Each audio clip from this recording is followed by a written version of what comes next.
So I've been chair of the MIA, the Manx Insurance Association, for coming up for 4 years.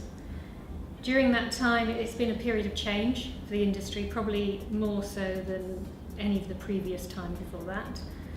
David Nishaw was in the chair before I took it over, and he'd put down some groundwork in terms of beginning to pull the industry together, moving the MIA onto more of a strategic type footing. So we'd always been really, really good at looking at regulatory change, legislative change, and working together to respond to that. We're a diverse group. We've got a diverse range of business models, a diverse range of markets that we serve. So what the MIA tries to do is find common issues across those models and work on those issues together. It's important to pass on the chair to Peter so that we can get some new ideas, so that Peter can take the work that we've done over the last 4 years and develop that. Why am I motivated to do so?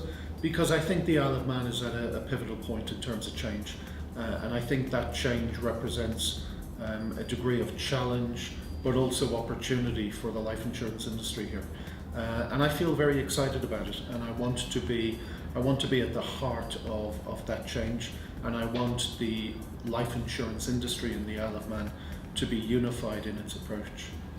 I think Gill has done a fantastic job in her time as chair.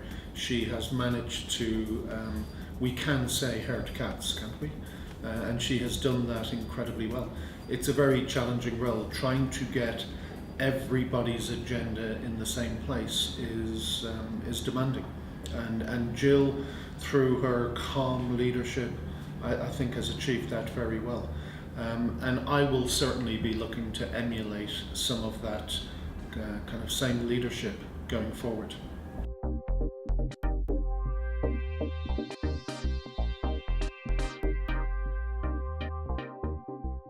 You just have to make sure that you treat them differently.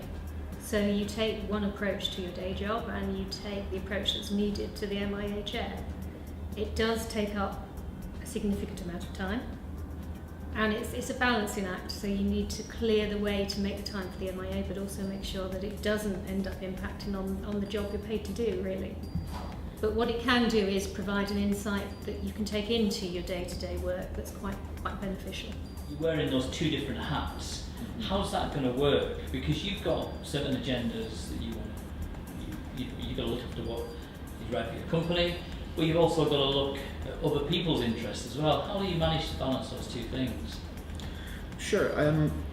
It really comes down to the passion that I have about the industry. I care passionately about the life insurance industry in the Isle of Man, and it's that passion that causes me to do what I do day to day for my shareholder, but it's that same passion that will cause me to do it for the collective benefit of the industry.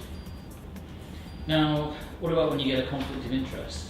How on earth are you going to manage to deal with that and keep all those members happy? Gary, it's a great question, and when I encounter that, I'll pick up the phone and let you know how I dealt with it. No, look, it's going to be an occupational hazard for sure. In the short time that I've been working alongside Gill, I've already come up close and personal with some conflict of interest. Other people's agendas are not the same as my agenda, and I understand that. The MIA membership is a diverse group. We have different ownership structures, we operate different business models, we operate in different jurisdictions around the world. We don't always see the world through the same lens. And I think by being in the chair of the Manx Insurance Association, I think you need to understand that and come into the role with that perspective, which is what I will endeavour to do. Thank you, Gill. It's been a pleasure. Congratulations.